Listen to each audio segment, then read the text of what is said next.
you and okay, and the general topic and you, and, yes, and then yes, we yes, can yes. start. And then we can have some discussions after that, right? Yeah, yeah, yeah. Hopefully. I don't think talking for an hour was a great plan. It just sounded like it would be. I'm a great speaker, but I'm not that good. Oh, you are great. I think I just bore everybody senseless, Luca. But I honestly think it's better to listen to what people have to say, and Yeah, then we can I'll do have that. some Don't worry. discussion. Yeah, yeah, yeah. That would be nice.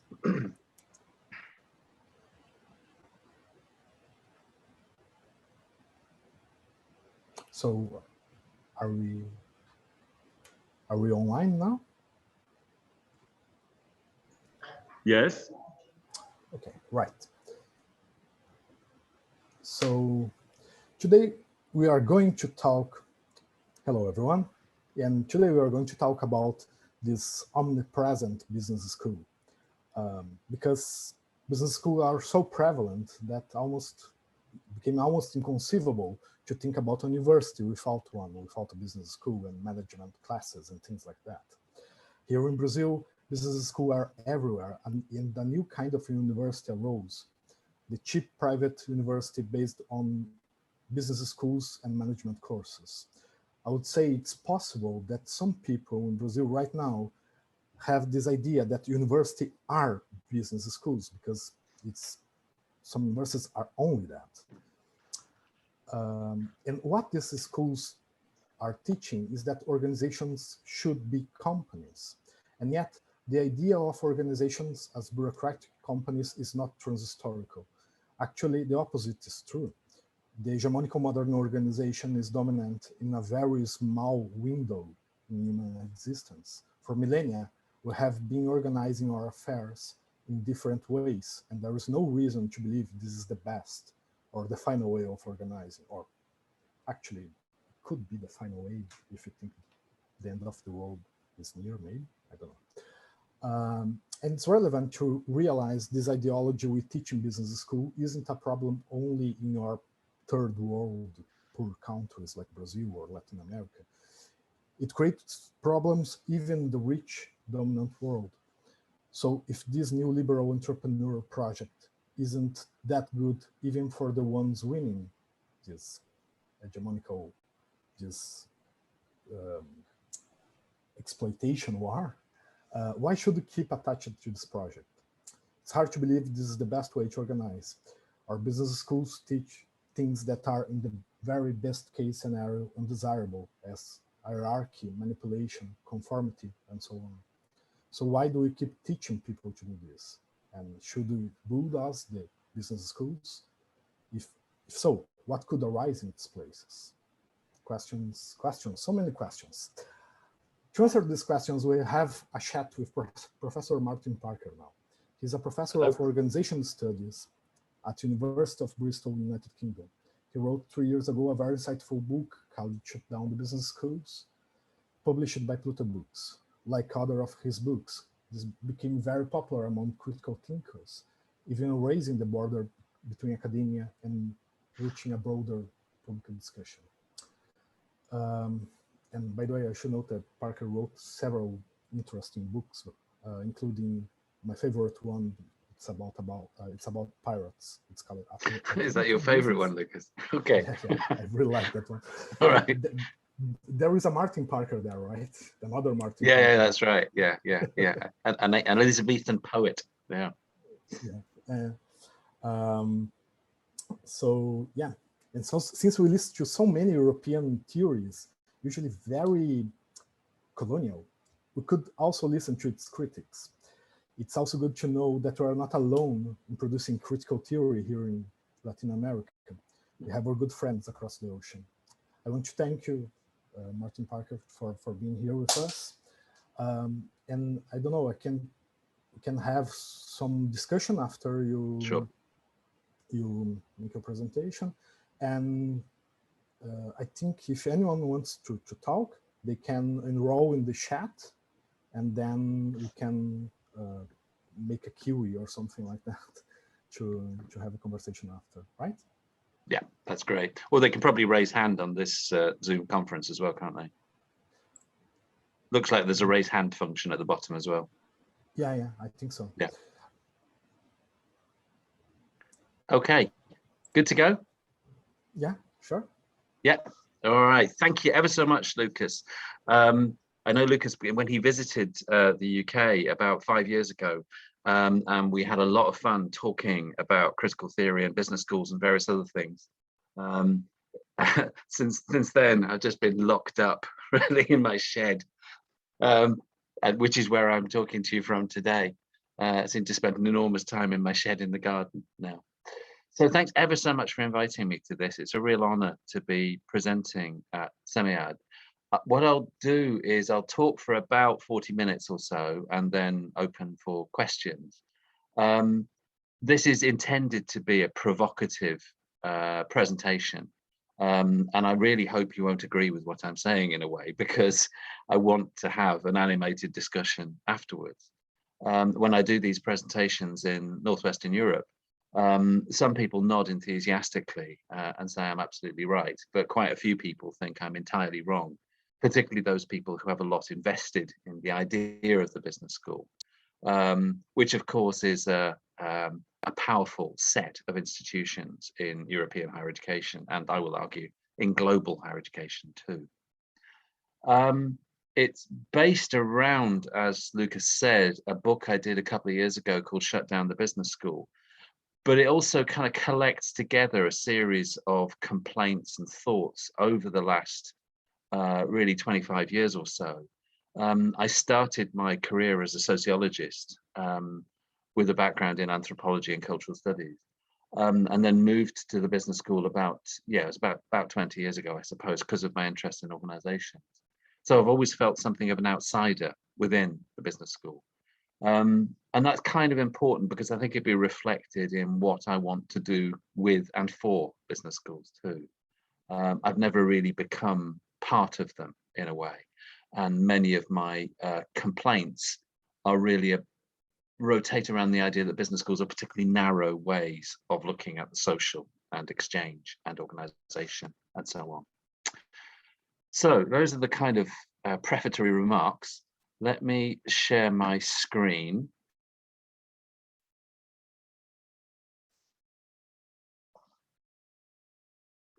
Can you see this yet?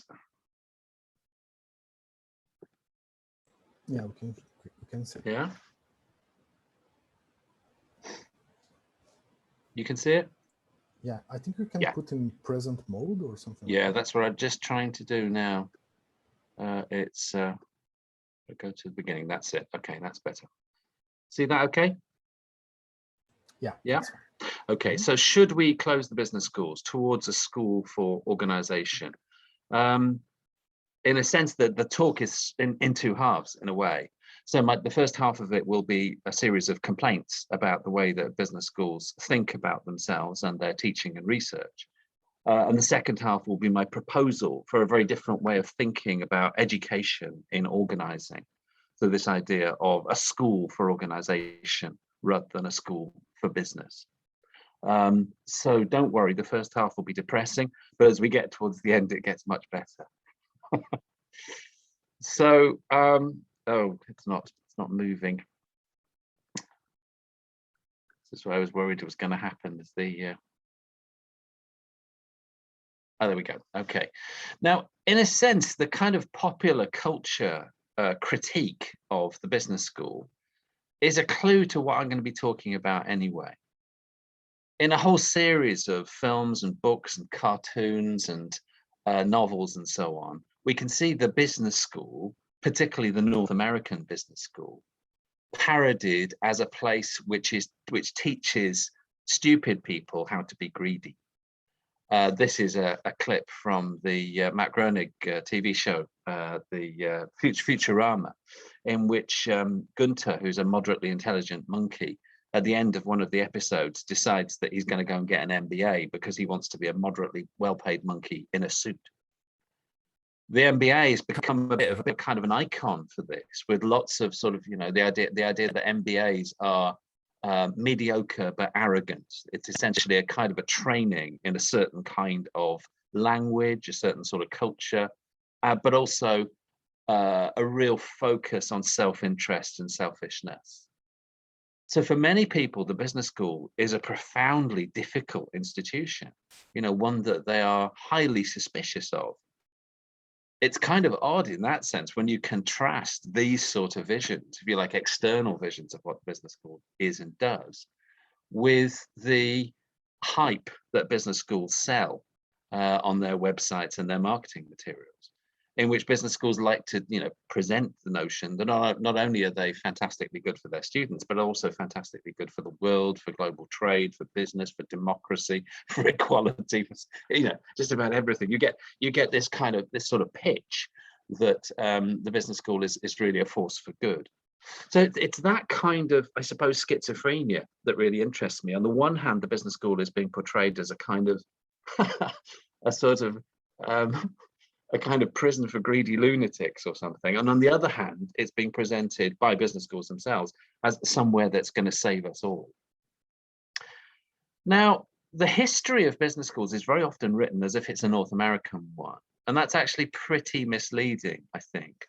I'm less certain about the history in South and Central America, but the history that I know about dates most of the key business schools to the kind of the emerging cities of Northwestern Europe. The first one that I've found about, and there may well be ones in, as I said, South and Central America that I've not discovered in my research, is the École Supérieure de Commerce de Paris, which was really a kind of an accountancy school. So it's, it's teaching, if you like, the emerging business classes of the cities of Northwestern Europe how to do business, mostly kind of practical stuff. How do you think about, customers and billing and double entry bookkeeping and various other things? So there's, plenty of examples of these kinds of business schools, and particularly accountancy schools in Northwest Europe in the century or so before the conventional history of the business school kicks in. And that's, of course, a story of the USA, and to a certain extent Canada, but primarily the USA. If you like, in the global imaginary, I think the North American business school, and particularly the American business school, is the kind of the key institution in terms of producing a particular image of what the business school is supposed to be. One of the interesting things, though, about these kinds of business schools, which we see, places like Wharton and Penn and obviously Harvard, that we see emerging from about the 1870s onwards, is these are also schools for teaching a particular kind of moral education too. So as opposed to what appear to be the quite technical things that are being taught within European schools, the North Americans are adding to that, the US are adding to that, a certain kind of an attempt to produce a professional code for management. Bear in mind that these schools are expanding at the high point of the Gilded Age. Yeah, so gigantic levels of inequality and concentration within the states, and a wide sense that government and corporations are in it for themselves, that they're corrupt, that they're simply feathering their own nests and all the rest of it, which of course in the early years of the 20th century leads to the kind of progressives and the know-nothings and the kind of a sort of a kickback against this gigantic concentration of wealth, which is an interesting analogy there, for us a century later in an era of Elon Musk. But partly as a result, I think, of the sense that there was something of a moral crisis in business. Many of those early schools really do try and teach a certain kind of moral code. They're trying to suggest that business would be better if it was guided by a certain way of thinking about the professional responsibilities of the business person and the kind of the sort of the values and responsibilities that they have. For many of the North American historians of business, this is something of a high point, because effectively what they argue is that from something like the 1960s, 1970s onwards, that idea of producing a moral code pretty much evaporates and is replaced by the dominance of a certain kind of if you like, finance and shareholder value sort of orientation. It's the kind of domination of the Chicago boys, in a sense. You know, the idea that what business schools are doing is teaching about a particular form of capitalism, which is based on corporate shareholder value. So effectively, that sort of version of a more moral, moral form of education is seen by many American historians to have kind of disappeared at that moment. The next, oh, if I can get, sorry, my computer's very slow. So I just keep on filling in whilst it decides whether it wants to change to the next slide or not. Come on, we can do this together, you and I, Mr. Computer. So at points like this, I wonder whether I really should go and buy another computer. It's taking an awfully long time, isn't it? Oh, there we go. Okay, so nowadays we spin forward to now. What we can see is that, if you like, the business school industry is a really gigantic global concern. It seems to me that there are no cities on the planet, no large cities on the planet, that don't now have a business school of some description. A business school is a bit like a kind of an opera house or something. You know, it's kind of a must-have for a respectable city. These figures are quite old, but I can't find any way of updating them. So 2011 estimated, the AACSB estimated there are about 13,000 business schools in the world. If we do the maths on that, simply in order, you know, thinking roughly about fees, then the income of business schools globally must be around about 400 billion in fees alone. Yeah, so that's not thinking about, you know, selling textbooks or consultancy or gowns or hospitality or whatever else it might be. But, you know, one of the things we can, I think, fairly safely say that the global business school industry is a gigantic one, a very significant one. It's also one that's increasingly shaping the way that global higher education operates. I looked at these figures comparatively recently. So in the UK, in England, something like 1 in 7 students are now studying some variant of business or management or accounting or marketing or something. If you look at the UNESCO figures globally, and these are not terribly accurate figures because obviously in different nation states they're collected differently, but it looks like it's between 1 in 5 and 1 in 4, depending on which nation states you're looking at. So this is a huge form of education. You know, it really is dominant. And yeah, I think it'd be possible to argue that it's, you know, it's not since the sort of the dominance of theology in medieval times have we had an university system that's effectively so reliant on a single genre of education. So what do business schools do? Here's one of yours. It's like a shiny. They all look pretty much the same. When I do this presentation in various places, and I always search for a picture of a local business school in order to show the picture. But most of them look the same.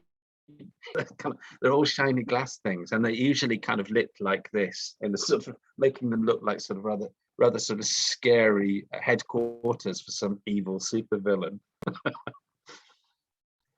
This is London Business School's pitch, life-changing business education. So London would like to think of itself as one of the global elite. Obviously, it's got a big, lovely building overlooking Regent's Park and so on.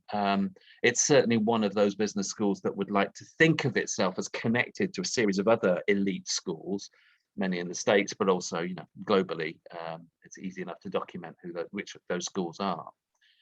All that I wanted to note here really was the way in which the kind of the pitch for the business school is very different to a general pitch for liberal higher education. For many years, really, you know, dating back at least 200 or 300 years in Northwestern Europe, there's been this sort of idea that higher education is a particular kind of, it's a certain sort of good, and it's good because it helps to cultivate a particular kind of person. They'll read literature, they'll meet other people, they will experience a particular kind of intellectual journey or study things that they're fascinated with, you know, whether it's the history of art or obscure parts of Kantian philosophy or whatever it might be. this pitch is very much about investing in you. Yeah, it's the idea is about a particular kind of utilitarian, if you like, good that's going to result from you spending money at this particular kind of school. I worked for a couple of years in Warwick Business School in the UK, which is one of the more corporate ones. And Warwick's pitch was quite similar to this in a way, but in a sense, even more direct.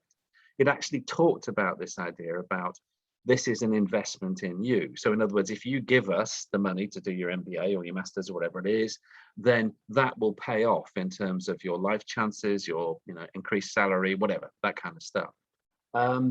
And very often that's kind of illustrated by pictures of busy looking people stepping into expensive hotel lobbies or getting off planes or something like that. There's a particular kind of almost a sort of lifestyle pitch associated with the notion of selling this particular kind of business school education. So this is the slide that usually annoys people most, because this is my three-point summary of the business school curriculum. This, I think, is pretty much what most business schools in most parts of the world sell most of the time. This is not to say that this is what everybody does. And I'm sure there are plenty of splendid people on this call who teach very different things, who research very different things. If you like, this is a kind of characterization, I think, of what 95% of the schools do 95% of the time. So first of all, they tend to teach about corporations. The corporation is a particular kind of model of limited liability and shareholder value. It's a way of thinking about a business operation, one that's effectively kind of developed in the Netherlands, really, in the sort of 12th, 13th century. But the corporation has now assumed a particular kind of dominance globally that means that for many business schools, it's focused on as if it were the only kind of organization, as if it were the only important form of organizing that existed on the planet. And many other forms of organization are treated as if they are kind of, they want to be corporations, or they want to be eaten by corporations, in terms of acquisition, or that they should be more like corporations. So the corporation becomes a kind of an ideal type, if you like, a particular model for organizing. Now, as we'll see in a bit, the corporation is by no means the only way in which we can organize business activities, but it has a particular kind of focus here on shareholder value.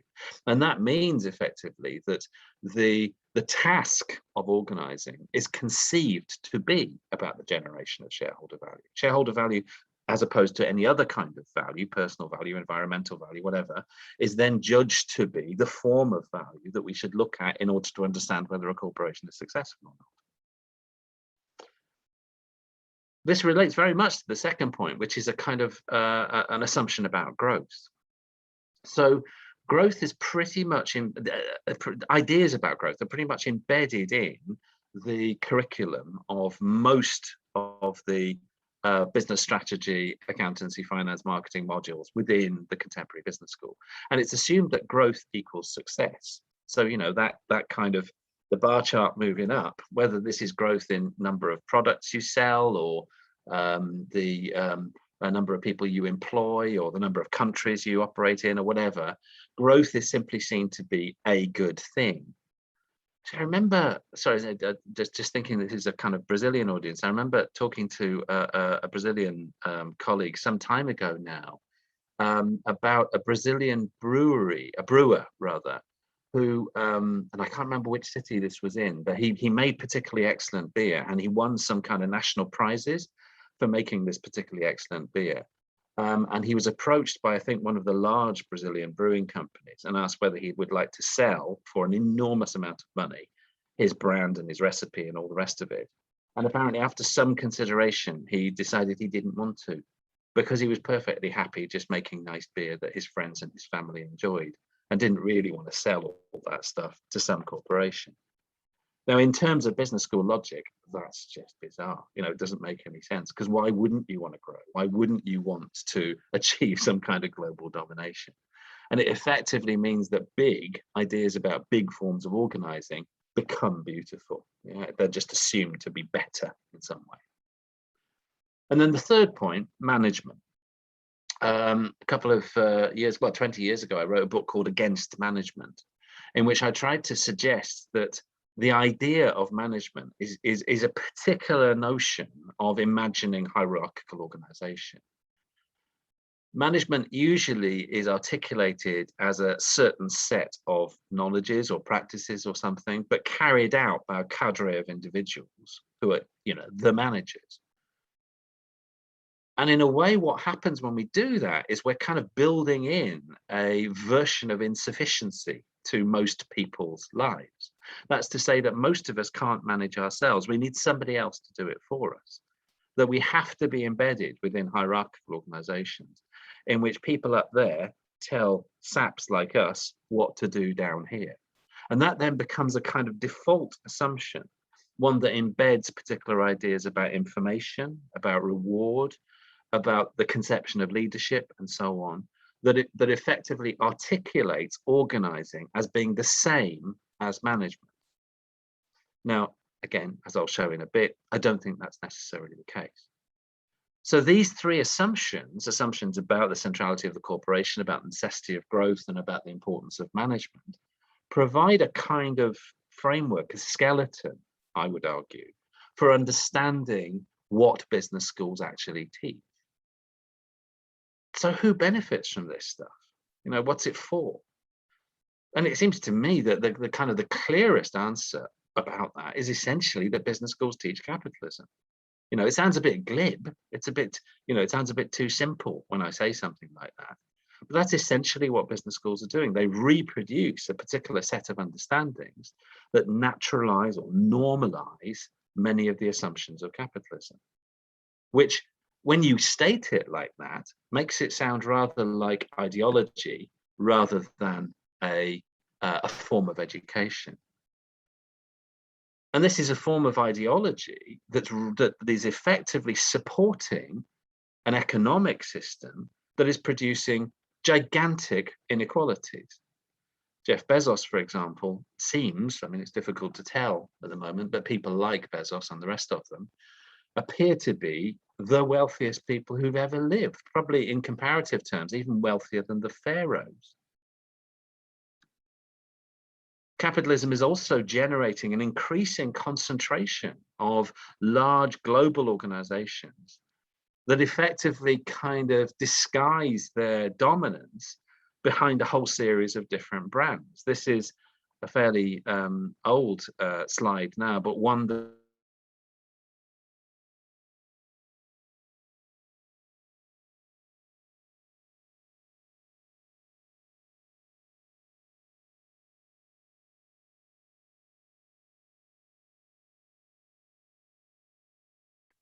Is it just me?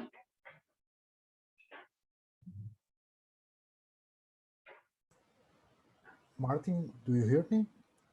We are having some technical problems. Yeah, can you hear me now? Yeah, now it's working. Okay. When did I disappear? When you when you said that's an old slide or something like that. Oh, this one, old slide. Yes. Okay. So this is basically, thank you. So this one is basically just demonstrating something about the kind of the concentration in particular sorts of sectors, and that's easy enough to document in almost every sector of the global economy, in terms of the way in which a few larger and larger corporations dominate particular marketplaces. We take, the poster kid for this kind of argument now is Amazon, which effectively has a monopoly position in a whole series of marketplaces, right the way from, just selling groceries to making films or whatever else. These are gigantic corporations. We know that capitalism is also generating massive externalities. One of the logics behind capitalism is effectively to treat everything that is not part of the organization's business as an externality, whether that's unemployment or unhappiness or pollution or whatever, or plastic, and any of those things. So effectively, what business schools are teaching is a particular version of capitalism that is increasingly generating externality as if that were a necessary part of business systems. And then finally, as if it needed mentioning during COP, climate change. You know, the business that produces carbon. Let's be clear about that. Business. It's business that makes cars, that flies aeroplanes, that you know, makes the boilers that we use in our houses and so on. So it's business that needs to change in order that climate change, well, can be, at least we can, you know, minimize the damaging effects of climate change. So that's why I think it's so important to recognize that what business schools are doing is a form of ideological reproduction. It's not a form of education per se. It's a form of ideological reproduction, which is encouraging us to think that a certain kind of economic system is the only way, the natural way, the best way, that it fits with human nature, that this produces particular forms of organizing which are good for us and reward the best and all the rest of it. Okay. Now that to me is a massive problem. Given what I've said about the scale of business education globally, the idea that we have these institutions that are effectively reproducing a global form of economy that's quite literally going to kill us is something that we should be alarmed about, to say the least. So academics, what do they do about this? And I'm going to move across this fairly quickly. I mean, people can pull back to it in questions, but it seems to me that most of the kind of the academic critiques of this stuff have been fairly toothless, haven't really taken us very far.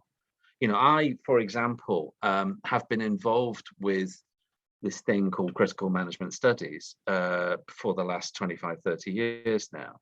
And there are, you know, there's an ocean of ink has been spent debating Foucault and Derrida and Marx and writing about feminism and anarchism and decolonialism and all sorts of things. But it hasn't made any practical difference to the way that business schools have actually operated. Indeed, setting aside certain examples, it seems that the critique, the internal critique within the business school, is very often celebrated as an example of just how liberal the business school is. You know, it's kind of an irony. I mentioned that, you know, I wrote this book called Against Management. I was rewarded with a chair for having written that book. You know, if that book had actually meant anything, they would have kicked me out. You know, it's almost like the kind of the impotence of the critique is reflected in the fact that me and people like me have actually been rewarded for biting the hand that feeds them for so many years now. So I'm kind of skeptical about this idea of the war of the pen, though of course I am, you know, an academic who cares about all the scholastic values and all the rest of it. In terms of actually changing business school systems, it doesn't seem to me that the academic critiques have done very much that's particularly effective, interesting and important though they might be. The clue I want to use instead is what activists do outside work rather than writing more pointless papers for journals behind paywalls that nobody ever reads. Because if we really want to change something, then usually most of us would get involved in political parties or social movements or demonstrations, or we would volunteer, or we would buy particular things, or we wouldn't buy particular things, or we might even stand for office. This is a kind of a description of politics with a small p, isn't it, of what people actually do. And this, I think we could summarize as organizing. That's what people do. They organize. So how can we learn from this kind of organizing in order to rethink what the business school might do? Organizing is, to me, a fantastic concept. It's a really, really useful concept, and one that's had a kind of centrality in what I've been thinking about for a very long time. In part because it's a noun and a verb, you know, so we can talk about organizations and organizing as a verb, but also because it's such a generous concept, one that we can apply to lots of different organizational forms and try to understand those forms as not necessarily good or bad in themselves, any more than we would say a hammer was better than a saw, but rather to understand the consequences of particular forms of organizing, what they do to us and for us. And it's really important in this that we don't collapse organizing into management, that we don't assume that the two concepts are the same. As I just suggested, management implies a certain kind of asymmetry of information, of power, of reward. And also, crucially, it implies that most people can't manage themselves. They can't self-manage. Organizing is a more generous concept, which simply suggests it's how people come together with things in order to do stuff. And we can think about this as a highly variable thing. You know, the historical and anthropological record demonstrates that organizing has been different globally,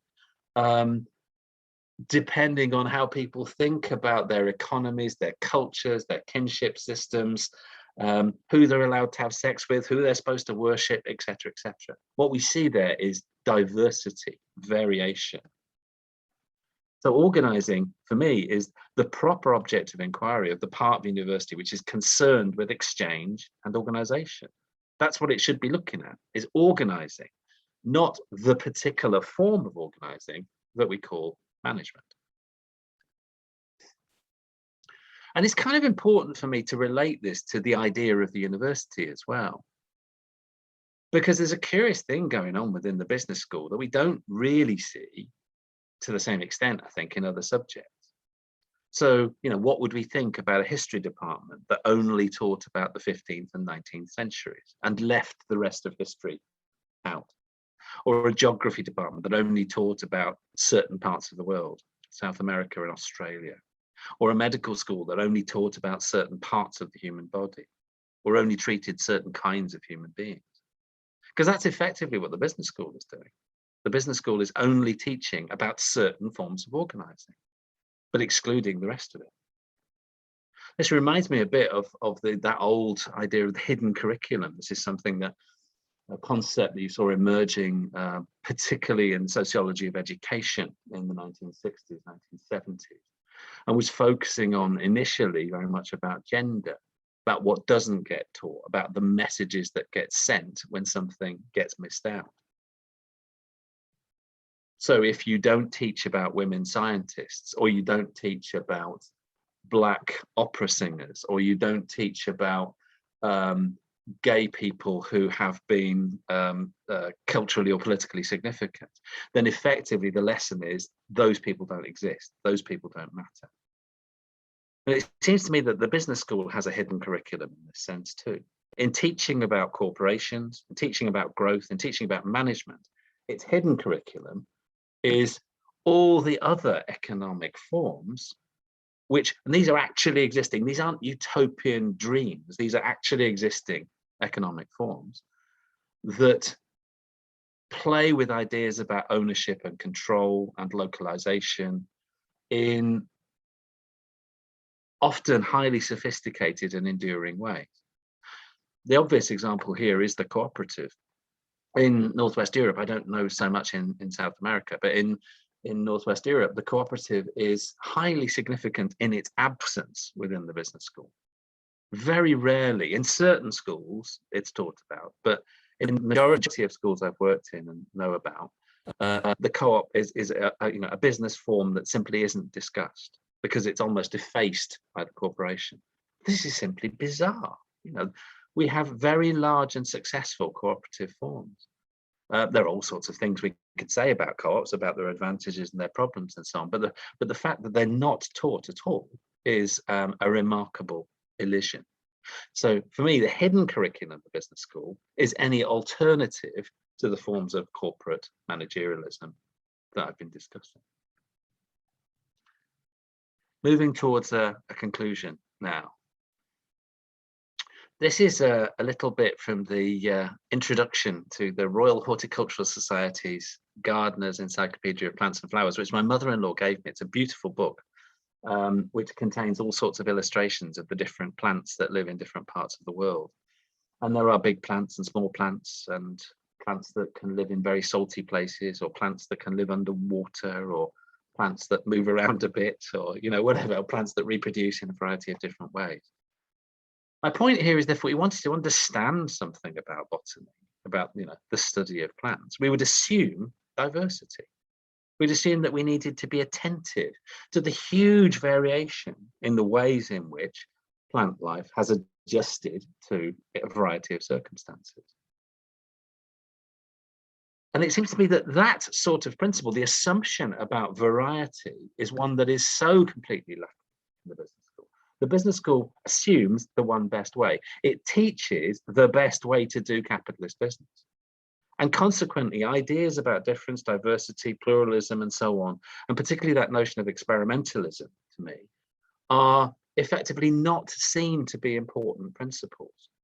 The experimentalism one is particularly nice, in part because it then suggests that there are no universal features of organizing, but rather that we need to imagine organizing as a kind of an experimental science to deal with particular kinds of circumstances, and in which we treat a whole variety of different features of organizing as kind of variables that we can play with, rather than assuming that we know the best way to do it in advance. A couple of years ago, well, quite a few years ago, actually, it was 2017 this was published. I and some friends produced this dictionary of alternatives. No, 2007 it was. A dictionary of alternatives. And the idea was to have this sort of gigantic encyclopedia of different forms of organizing, where we could look at, I don't know, the mafia and pirates. You know, Lucas would like that one. But also at terrorist groups and utopias and ideas about kind of fictional forms of organizing and slow food and intentional communities and all the rest of it. And it was all supposed to be kind of tangled up so you could follow through different sort of organizing principles and ideas. And after we'd written the book, it came in at 250,000 words, and we sent it to the publishers, Z Books of London. And they said, we can't publish it, it's too big, there's too much stuff there. So what we had to do is to throw away half the book, cut it down to 120,000 words. And this is what ended here. Yeah, this is what we have here, 120,000 words of, for me, just, I think it's kind of one of the first favorite books I've done, really. It's just a kind of a ludicrous toilet book, really, of improbable ways in which people have thought about organizing. But to me, it's really, really stimulating. It's still, you know, still something that fascinates me. And one, and I don't know if you can see it very clearly on this slide, one of those entries is management. Because I'm not denying that management is an interesting way of organizing. I'm just saying it's only one, because there are lots of others. So let's not just see that one and assume its centrality, when all of these other ones could be just as useful and interesting for us. So what I want to do is to push this idea of a school for organizing, a school that teaches about the possibility of a low carbon economy, localizing supply chains, organizations that are collectively democratically controlled, and an economy which is good for people and planet. I'm always hoping when I do these talks that there's some guilty but kind millionaire who might be listening, who is prepared to give me the money to start the school for organizing. So just email me later if you feel like that. Just final point, and really this is about the kind of the politics of this stuff, because it seems to me that it's really important, both theoretically and practically, that we get away from the idea that organization is a kind of an instrumental question of efficiency, and towards the notion that organizing is a form of politics that embeds particular ideas about roles, responsibilities, reward, and so on within some sort of organizational structure. And if we begin to understand organizing like that, then I think we stand a chance of producing a proper discipline, not just a set of institutions that are a finishing school for capitalism, which is why we should shut down the business school. Thank you very much for listening. Lucas, happy to take questions. Really nice. Thank you very much. Sure. It was really, really good to listen to. So, okay, Renee told us that the brewing company you told us about is Bold Brown, I think. Okay, is Renee on the call? Renee Seifert. Okay, yeah, exactly. Hi Renee. And okay, so before we start the questions, we have two different rooms here. So if anyone wants to talk, okay, I think I have some problems with my camera. Okay, my computer is thermal throttling, so yeah. It keeps switching your camera on and off, I think, Lucas. I don't know why. Yeah. It's thermal throttling. I think it's became too hot, and then okay. It's an old computer. Anyway, my idea is that if anyone wants to talk, they can ask to, because we need to exchange the rooms. We need to put whoever wants in this room, so then they can talk. But the other option is to just write in Portuguese or English or Spanish in the chat, and then I can speak. I can translate. Okay, Renee. So I've got one question from I think it must be someone like Ruben in the chat. Yeah, shall I just try and answer that? Yes, we have two people in the chat that want to ask questions. First, Eduardo Melo, and then René Seifert. I will go and go ahead and allow Eduardo to speak. Is it okay? Okay, absolutely. Yes, yes, yes.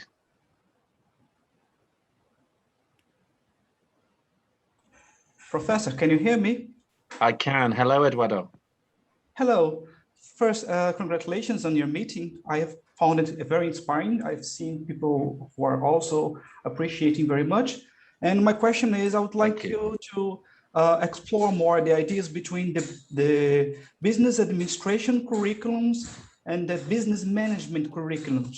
I've seen you delve a little bit on those topics on the beginning of your explanation, but I find it hard to grasp the differences. If you'd be so kind. Yeah, I wonder if they mean slightly different things in different places. I don't know, Eduardo. So in the UK, business administration is quite an old-fashioned term now. It's sort of, administration has that sort of sense of the 1950s and bureaucracy. And so people would tend to talk more about management or leadership as being somehow, you know, kind of more modern and sexy or something like that. So administration isn't a term that's used as much in the context that I'm part of. Is that a word that's used more in Brazil? Seen in a lot of American university sites, websites, but I'm not sure. And do you see differences between master's degree and MBAs? As per your experience? I know in Brazil we have different understandings, but I want your explanation. Yeah. I mean, there are some, yes, I mean, I think there are some differences. I mean, effectively the expansion of the business school in the UK has been based on the idea of selling master's degrees, mostly to Chinese or Indian students. So that's, you know, made easier by the fact that we happen to speak the same language as the North Americans, and consequently we can sell our products in the kind of the global language of English. This has had particular kinds of consequences, I think, because effectively it means that the master's degree in the UK context has been very much a degraded form of currency. Master's degrees are extremely expensive and very, very common.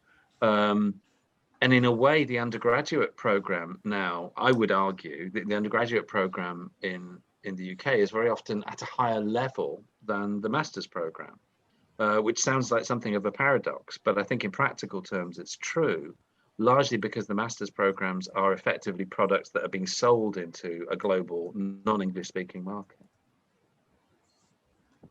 Thank you. Okay, thank you. Thanks for the question. Now we have René. I will allow him to speak. Yeah. Hey, René. You're muted. Now, can you hear me? I can. Oh. I can't see you though. Can I see your beautiful face? It's not that beautiful, but let me see. No, I don't. Good for you. You cannot see my face. Look, it was a great pleasure to hear you again and listen to your thoughts. And I got intrigued with one thing. I apologize for my English. Is not. It was never good, but apologize for my Portuguese. Don't worry. But look, when I think about management, I think about a technique, and as you said, it excludes all the alternatives. But when I think about the school, it's also a technique for education and a technique of this ideology. So when I got intrigued for your answer or about a school for organizing, and in thinking about that, I wonder about what other answers we could raise or to the school.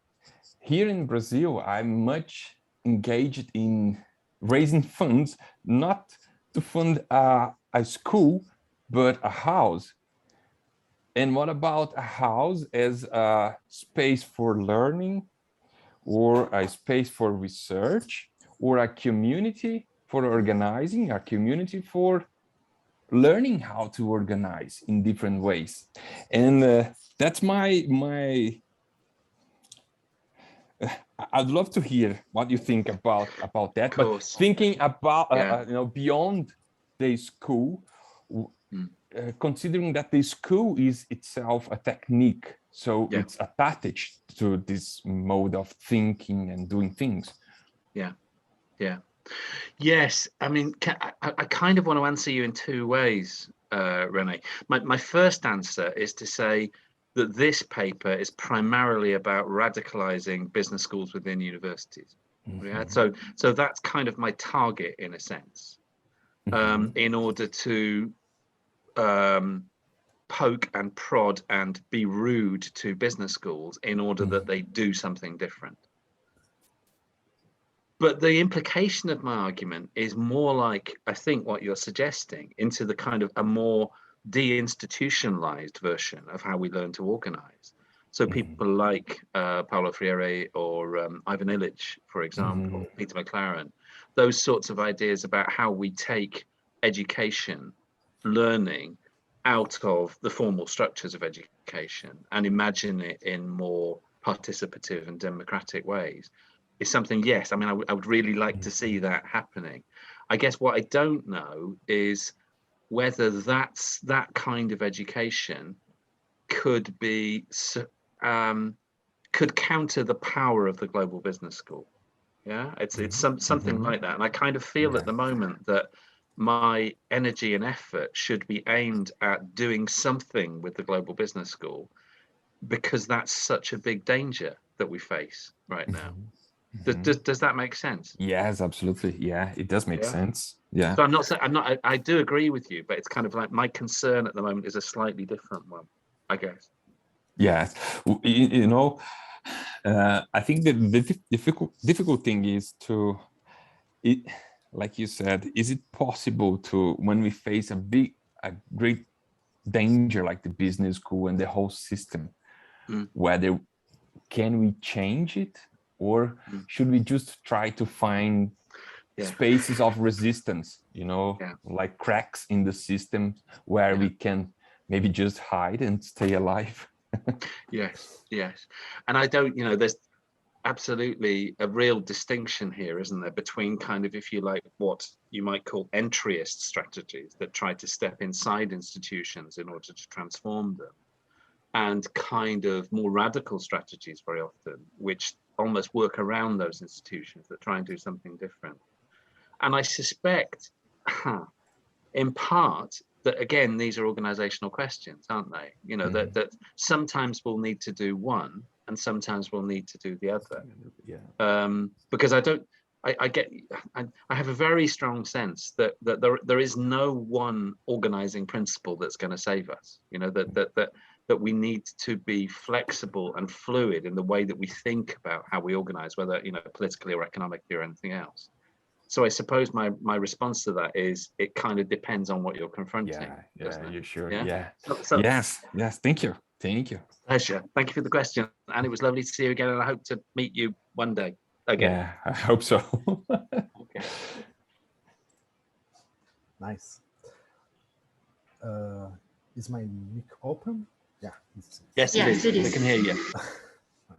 So we have some questions, and then we have Guilhermo, which introduced me, Guilhermo Rivera.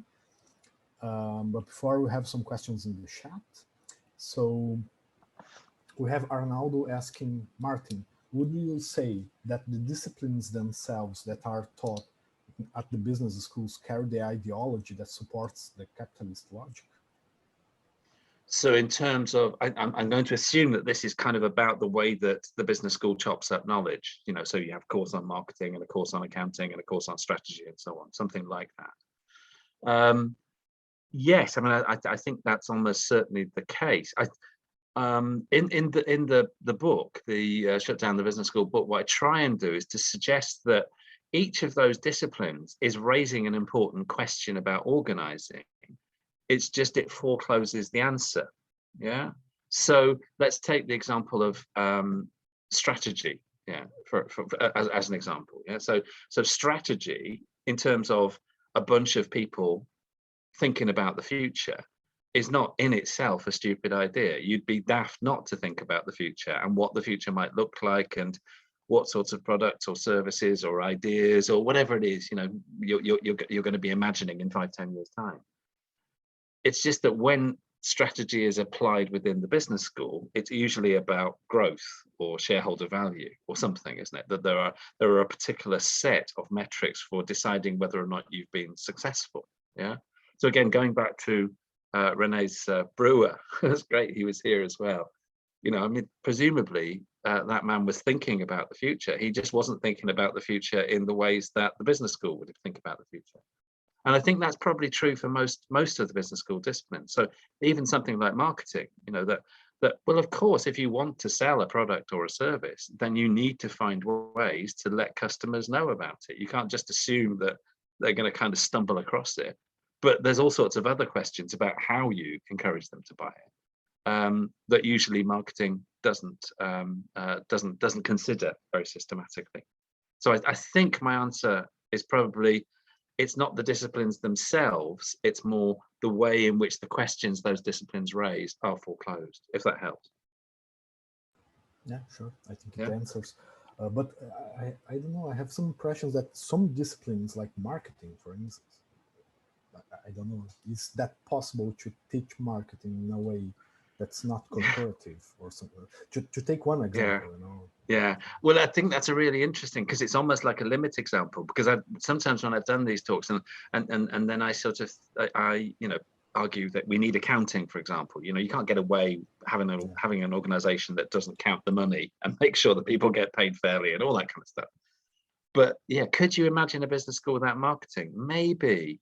But again, you know, I kind of come back to that idea that assuming that we're not talking about a command economy led by, you know, state, some kind of state functionaries, then any form of market, and I'm not hostile to markets as such, any form of market is going to require some information signaling system, isn't it? It's going to be, you know, to say that I've got these oranges and they're tastier than those other oranges or something like that. So I don't know, because I'd have to think about that a bit more, but I'm not sure that that just if we don't teach about marketing, that the question of information somehow just goes away. I don't think it does. Yeah. Okay, so we have more questions, and then I don't know the order, but I think you can. Yeah. So Professor, I sent you by order, so I think the next is Rubens. Okay, so we have Rubens asking, Professor Martin, I have two questions. The first one is, do you think a lot of things are considered externalities because of the hegemonic model based on the concept organization produce products and services? I don't know if I get. It seems a very narrow concept, don't you think? And the second question, I don't know, do I do both questions? Yeah, go ahead. Okay. The second question is, the concept of organizing authorship can contribute to a more complex, more full idea of organizing. I ask because it's based on a public reflection. Okay. What was the last bit? He asked because? Yeah, I'm not aware of this concept of organization authorship based on Gorley, Nicolini, and Scaracci. Okay, no, I don't know. Let me just try and just thinking about the the kind of the broad outline of the question, I suppose. So in terms of ideas about externality for the first part, I guess one of the ways in which the contemporary business organization is imagined is as something with a particular set of boundaries to it. And that those boundaries effectively mark the point at which the organization's responsibility ends. And of course, you know, as we know to our cost now, that as a model for thinking about business operations is a profoundly damaging one. Not simply in terms of, you know, carbon emissions or pollution or whatever else, but also in terms of, if you like, the responsibilities of businesses to people and communities and cities and all the rest of it. So it seems to me that we do need a very different conception of how business organizations relate to their environments, rather than just imagining those environments as something which is external. I think that you can use elements of stakeholder theory in order to think this through, as long as you add in all the relevant stakeholders. Very often, stakeholder theory is the kind of the beginnings of this idea that you might need to balance the responsibilities. In other words, it's not just about the shareholder. Yeah, great. No, that's a fantastic opening. But then I think you need to add in a whole series of other stakeholders too, and make sure that their opinions, their ideas are just as important, are valued. And finally, you need to add in the natural world as a stakeholder. You know, that has to be the logical outcome of stakeholder theory. You can't simply assume that the only stakeholder that matters is the human. It's very clear that that's going to be the death of the human. So I would, you know, I think stakeholder theory is an interesting opening for that. In terms of the second part, I don't know the literature you're referring to, and you know that's my bad. I'm sure I should. The concept of organization for me is, I think, such a productive one, in part because it doesn't make any particular assumptions about the priority of certain forms of organizing. It's really just a way of describing patterns, if you like, isn't it? Of talking about how human and non-humans can be entangled in certain sorts of socio-technical networks or arrangements or whatever else, in order to produce certain kinds of desired effects. And that means that any assumptions about the shape, the size, the employment structure, the payment, whatever, are entirely up for grabs.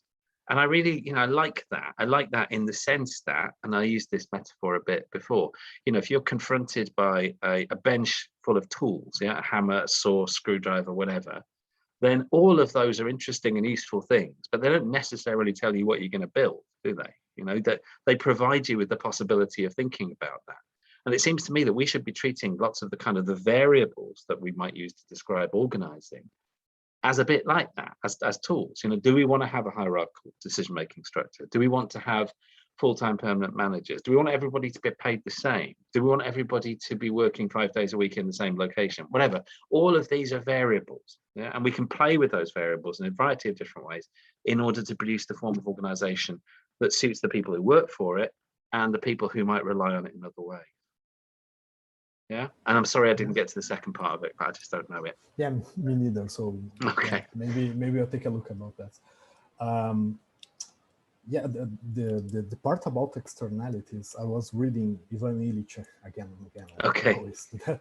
And he basically says that the main issue with that, if we do not care about externalities, is this theological idea that there is a contingency. So since the idea of contingency became prevalent with St. Thomas Aquinas, I think, we began to see the world as something outside of us, something that's not part of us. And well, I think it's an interesting idea. Yeah, many of those metaphors of kind of ecosystem or something then become quite helpful, don't they? Partly because they are very much of our time, but they also imply a systemic relation between human and non-human. And that's really important to grasp if we're going to think about any form of new set of economic relations, isn't it? That we are part of it and it is part of us, whatever it is. So yeah, as ever, Illich is right. But I know how much you love Illich. Yeah, I really do.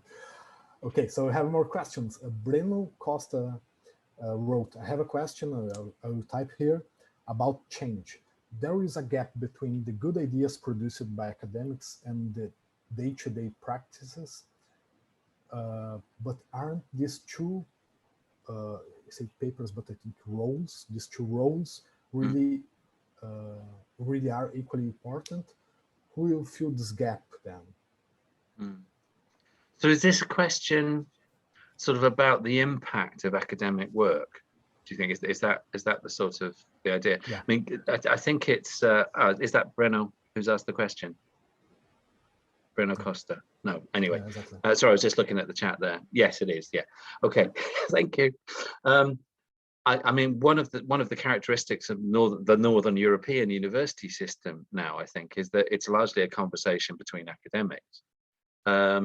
You know, we write papers in journals that are hidden behind paywalls, and we write them in really impenetrable language in a way that our colleagues might be able to understand, although, you know, ideally we wouldn't even like them to understand them. That's how clever we are. But in terms of the impact of this work on the outside world is absolutely negligible. I think that's certainly true.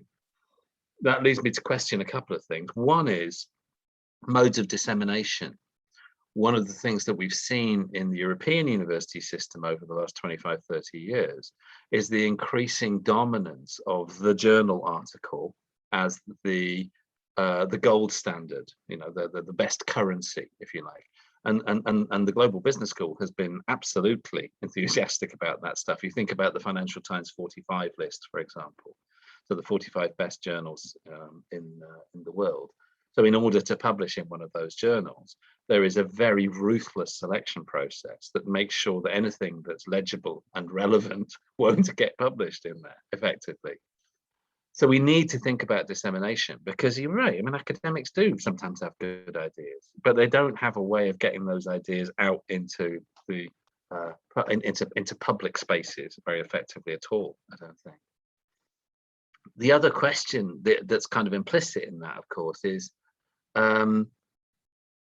whether or not some of the academics in the business school have much of an understanding of the kinds of critical issues that I've been talking about. So I think there are a lot of academics who are, you know, keen enough to talk about, I don't know, how to produce a new financial derivative or to do something clever with e-marketing or whatever it might be, you know, whatever the latest concept might be. I don't think that most of those ideas engage with climate change, with catastrophic levels of inequality and exclusion and all the rest of it. You know, they're effectively ideas that are honing the tools of managerial capitalism to make them even sharper, but not imagining that those the very aim of that stuff should be challenged. Yeah. Okay, I have more questions, and I think I will make some questions here, and then we put Guillermo to talk. Okay. Be nice to see Guillermo. Yeah. Okay, so Breno is the last one. So we have Rodrigo now asking, can you talk about the violence in capitalist system and business schools? How the violence is in this model, inequality, for example? Yeah. Yes, sure. I'm always a little bit worried about the word violence, in part because there are many forms of violence in the world. And I think we're talking within the business school about really the ideas that legitimate a certain kind of violence. So in a sense, we could regard many business schools as the kind of the ideologists of practices of violence. That said, it seems pretty clear to me that global capitalism, particularly in terms of its imperial relations between, you know, the global north and the global south and so on, relies on all sorts of forms of violence in order to do its work, whether that's the expropriation of people, materials, labor, whatever it might be. So really, you know, the question for me is not so much the violence within business schools, but the way that business schools provide a kind of an ideological cover for the operations of a violent global economy. And most people don't want to see that stuff, particularly the well-heeled inhabitants of the global north, who don't want to know where the coltan in their mobile phones came from, or who picked their bananas or something. They don't want to see those kinds of things. But this is not a new insight. I mean, Marx, when he's talking about commodity fetishism, talks about these kinds of ideas too, doesn't he? It's one of the nice features of international trade is it hides the dirty stuff that we don't want to see. So yeah, I think that'll probably do. I mean, basically, I agree with you, Rodrigo. And I hesitate slightly about the idea that violence happens within those schools. I think that they're more like, the kind of the generation of the fog that hides the violence. Yeah. Nice. I remember you talking about some fish, some salmon, Scottish fish, I think, that was sent to Asia, to Thailand, or something like that. Thailand. Yeah, that's right. And then they clean the fish there, and they send back to Europe, to some place in Europe to sell. And then you can clean all the dirty jobs and things like that. That's right. Yeah. Because there's plenty of badly paid people in Thailand. So what do we care?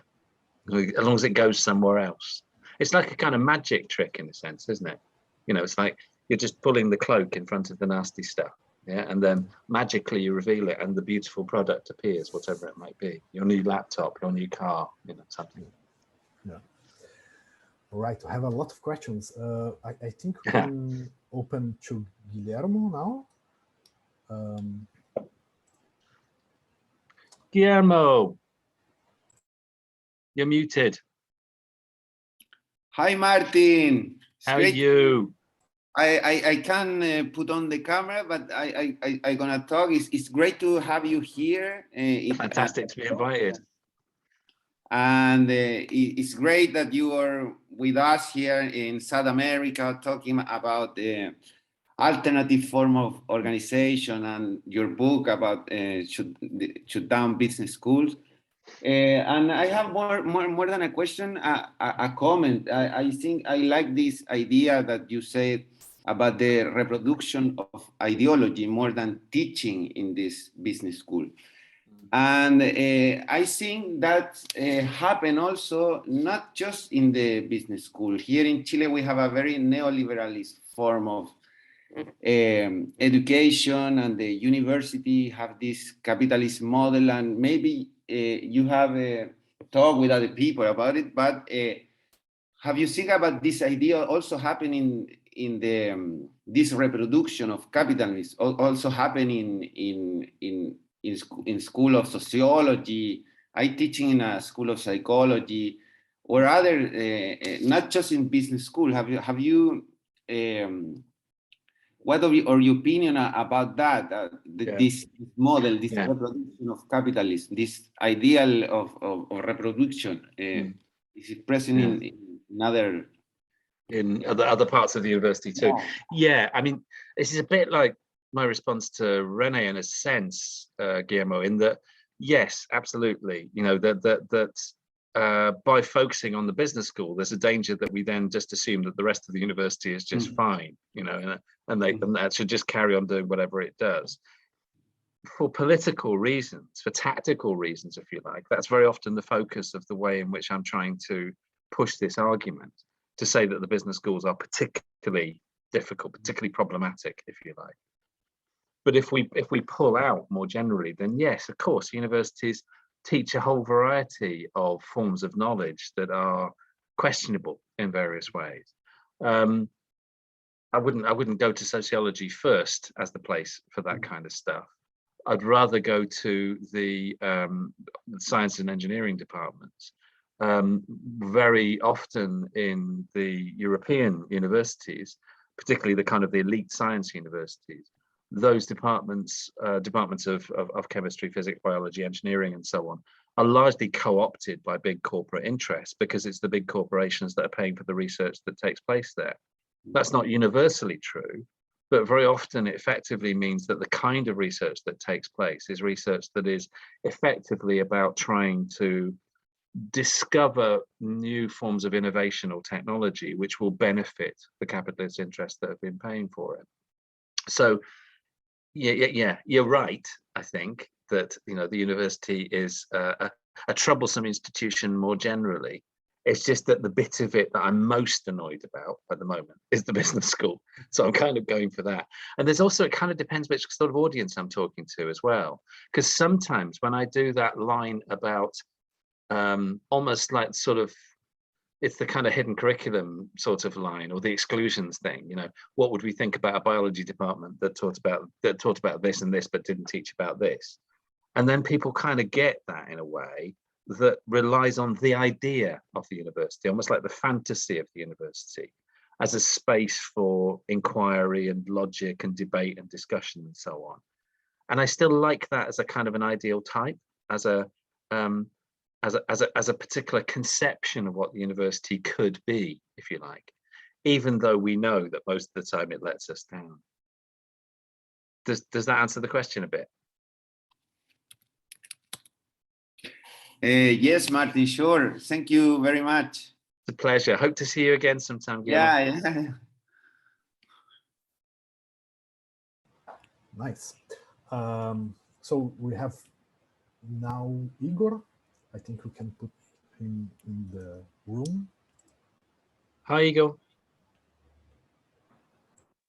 I don't know if you can see me or hear me. I can hear you. I can't see you. The hearing is fine. It looks like I'm not allowed to see anybody apart from Lucas. Yeah, but I'd like to open my camera, but I don't know how to open it. You could try. I don't know if I need to ask. Yeah, don't know. It doesn't seem to want to let you. Yeah. Just ask the question, Igor. That's fine. Okay, that's okay. Yeah. I'm really glad to meet you, Martin, because I really admire your work. I'm kind of a business student that went to master's and doctorate, reading a lot of your papers and your books.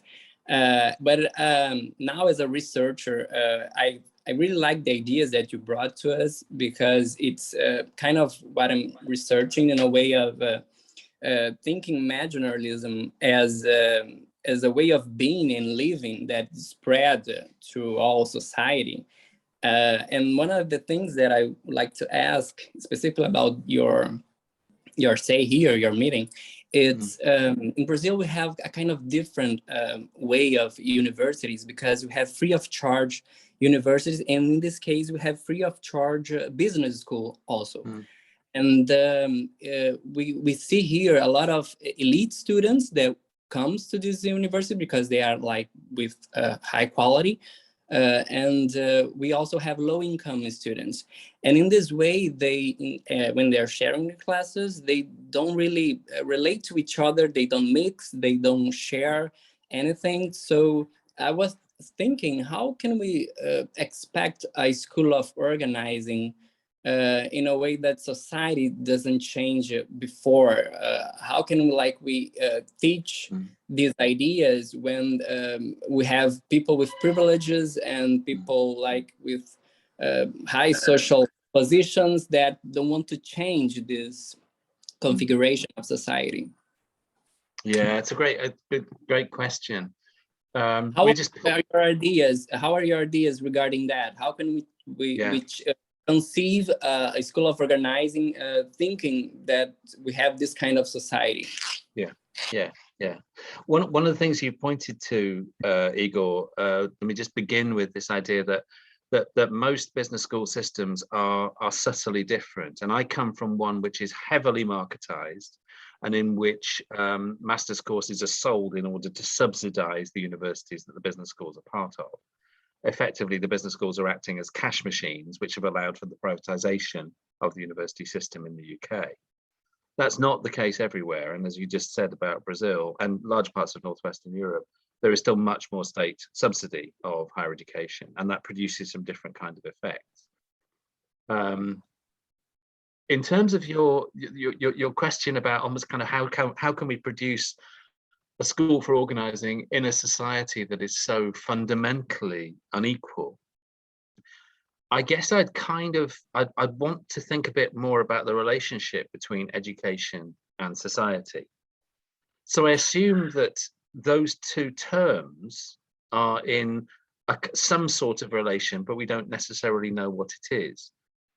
About in the 1960s, there was an English sociologist, Douglas, who talked about this idea that education can't compensate for society, and he was primarily focusing on kind of working class kids, working class children in schools, and this idea that the school can't, if you like, save them from being working class. Yeah, it can't suddenly give them a set of different aspirations and cultural capital, the rest of it. So education can't change that in a sense. But if we flip that, we wouldn't probably say that education makes no difference at all, would we? You know, the counterfactual to that would be something like education doesn't matter in the slightest. And that seems like an odd thing to say as well. So I guess I'd want a position somewhere in between, which would be to say that, of course, education, you know, my school for organizing is not going to in itself transform the ways in which people think about the world. It's not going to save us, you know, but at the same time, it'll do something. It'll produce some kinds of effects, and we don't necessarily know what they are. And I suppose that kind of balance between education and the social is always important to remember, isn't it? That it's never going to be the kind of the cure all for any social problem, but at the same time, it's likely to be an important component of it, a way of thinking. You know, I guess everybody on this call would have their own stories about how education has changed them, about, you know, how whatever our complaints about the university system might be, that it's done something to us, it's changed us in ways that I guess we mostly care about. Yeah. So it's a kind of yes, but answer, Igor, I suppose. Thank you, Martin, so much. Pleasure. I really like think as you said. I believe that we need to start in a way, and I just wanted to congratulate you in always bringing us these ideas of thinking outside the box, and I really liked it so much. You're very, very kind. I do think it's important not to imagine that anyone, and as I said before, you know, that any one form of organizing will save us, and the school for organizing probably won't save us either. But it sounds like it might be a helpful way of thinking about some alternatives. Sure, thank you. Thank you. Right, nice. So now we have 4 questions in the chat. We'll begin with Vanessa. Vanessa asked, Professor Martin, I found your discussion very interesting. I always appreciate some creative destruction. Sometimes I wonder that maybe we, from organization studies, or anyone that's interested in organizing, we think and we speak a very different language from those who teach economics, finance, accounting, marketing, and so on. They probably, in my limited view of life, wouldn't agree with these views of how the business schools should develop and in the future, or shut it down, as you said. Do you think we became too big? Maybe should go separate ways or something? Set up our own schools for organizing. Yeah, leave the business school. I mean, I've got a lot of sympathy for that. And of course, most of critical management studies in general has its origins in the kind of organizational studies, behavior analysis parts of the business school. I'm a bit worried about just leaving, I suppose. And there is a kind of a theme in the way that I'm answering these questions, isn't there? That it seems to me if we leave the business school, our lives might be easier, but I suspect we don't have the same kind of megaphone, the same platform that we might do if we're within it. And I would also, you know, again, and this goes back to an earlier question, I would also suggest that part of our job should be radicalizing accounting and marketing and so on. I mean, if we take the example of accounting, you know, I don't know about Brazil, but in the UK, there's been a long history of various forms of radical and Marxist accounting. Sometimes simply criticizing capitalism, but sometimes putting forward different ways of thinking about, say, how accounting should work in a co-op, for example. And we're going to need that stuff. We can't just pretend somehow that we can solve all our problems with organization theory. Yeah. So I think if we take the example of accounting, you know, that in a sense, we should regard those people as allies and hold hands in our project of trying to radicalize the business school. So I can see where you're coming from, but yeah, I wouldn't leave the platform yet. Yeah, I still think there's possibilities we can do something interesting with it. Yeah, I think it's a very seductive thinking. Let's just split and go separate ways, but at the end, I think we lose a lot. I think we lose the possibility of making this discussion very broad. Yeah, but as Rene's question was suggesting, there are dangers to that kind of entryist strategy, aren't there? And there are effectively dangers which are about co-optation, that your ideas then become kind of smoothed out, yeah, and simply sold as, you know, part of the business school offer or something like that. You know, it goes back to my complaints about the idea that, you know, I write a book called Against Management and they give me a professorship in return. It's like, no, you should have sacked me. Nice. Okay, so now we have Barbara Bastos asking, how can we prevent the critics to the business schools to be addressed with minor changes in the way they work and the disciplines they teach? Most of my colleagues defend that all we should do is make business better. I think in a way, that's a very common response. Yeah, no, it's a really common response here as well. So I remember just after the book was published, I was invited to do a presentation to a bunch of business school deans, which was coordinated by the Chartered Association of Business Schools. So a very kind of conservative and high-powered audience, really. And most of them, you know, they smiled nicely at the madman in front of them. And then they said things like, but we do have a module in corporate social responsibility, yeah, and we do teach about sustainability. And, you know, many of our staff are women, you know, that kind of stuff. So they will come back with these sort of a rather anodyne, rather vanilla versions of what, you know, the business school might look like. And I think that's really dangerous, because if we buy into that stuff, then radicalization just kind of runs into the sand, doesn't it? You know, that as if having a module on corporate social responsibility was enough to reform capitalism. Yeah, I've taught these things, they're not. We see that a lot happening with all these minority issues that are being captured by the capitalism nowadays. Yeah, yeah. Well, I mean, it's happening in Northwestern Europe with decolonization, you know, interestingly. So, you know, there are many fantastic things you could say about the importance of decolonizing the curriculum, particularly in Northwestern Europe. Yeah, you know, the imperial masters of much of South America, etc. But effectively, the way it's being imagined within many of those schools is, you know, let's put some Black authors on the curriculum.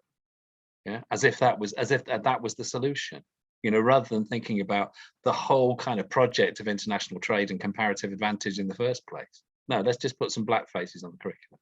And that's tokenism of the worst kind. Yeah, definitely. Okay, now we have Mateus Machado asking, you've written a lot about alternative organizations such as the Dictionary of Alternatives, Utopianism and Organization, and the Routledge Companion to Alternative Organization. So I'd like to know, how do you see the evolution of the team of alternative organizations, and if you believe that this team could gather a theoretical body consistent enough to become an important opponent to the management? Yeah, and I have, haven't I? I mean, it's been something that's been of kind of consistent interest to me, really. And I'm kind of pleased to see that this work is being picked up in a variety of places, and that the idea of alternatives then becomes a kind of a valid way of thinking about things that might happen within business schools. But one of the big problems with it is, of course, that it naturalizes the idea of the mainstream. Yeah, so the alternative then becomes this kind of slightly radical, bit different, bit punky, you know, kind of stuff thing, as if it were something separate. And in a sense, what I suppose the School for Organising idea is intended to do is to say, you know, there are no alternatives. There's just lots of different choices. Yeah. Otherwise, we get stuck in this idea of a bit like a kind of, sort of self-appointed bunch of radicals who hover around the edges of business schools complaining about things, when we should be in the middle. You know, we should be in the middle saying it's about co-ops and mutuals and credit unions and slow food and whatever else. We should be teaching this stuff in the heart of the school. And then I suppose the ones who want to teach neoliberalism can write books about alternatives, can't they? Nice. That would be really nice. Maybe someday. Okay, we have one last question from Barbara. She's asking, do you believe that organizing tools should be considered a general knowledge accessible to everyone instead of something that only trained professionals know and apply? Absolutely. Yeah, I do very much.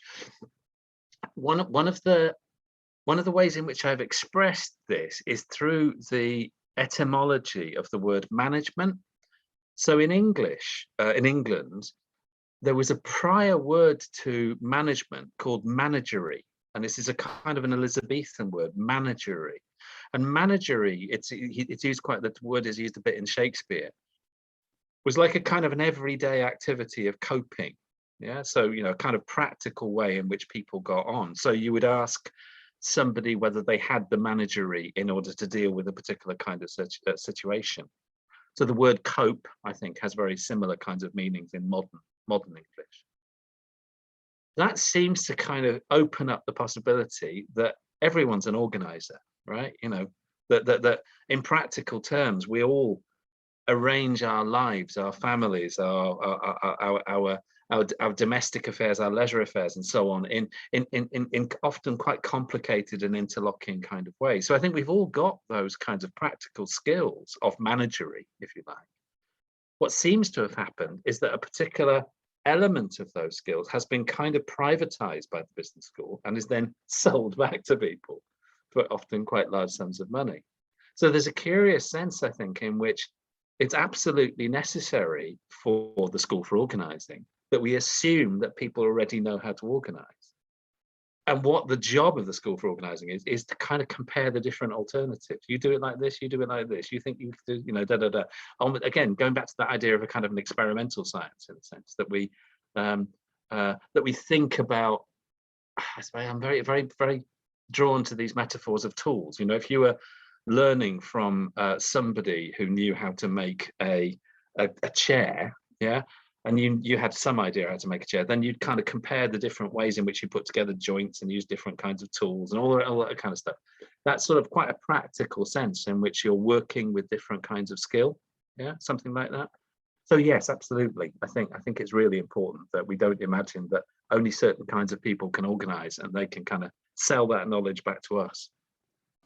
Yeah, definitely. And I think that's the only ways we can make things horizontal or make things less hierarchical. Yes. Because in a sense, I think the business school is a way to create, not in a way, it is actually this, is to create, to naturalize the hierarchy. And I think what Barbara is asking is precisely the point of making this upside down. You know?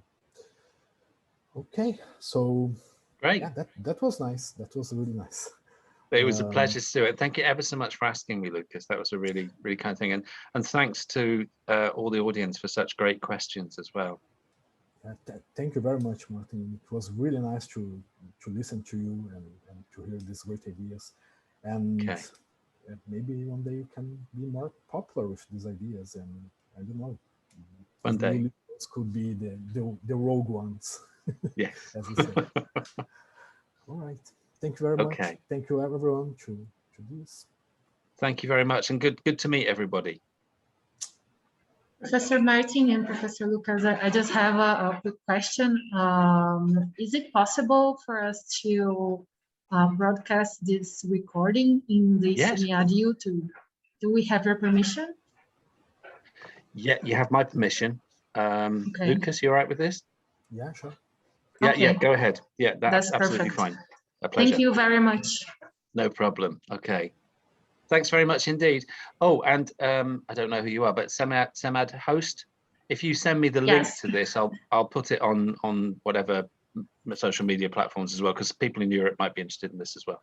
Okay, I'll see if I can get the link, and I will Okay. send it to you. You can Thank send you. me, That's great. and we can- Okay, okay, Professor. Okay. Thank you very much indeed. Thank you. Bye, everyone. Bye-bye. Bye, Lucas.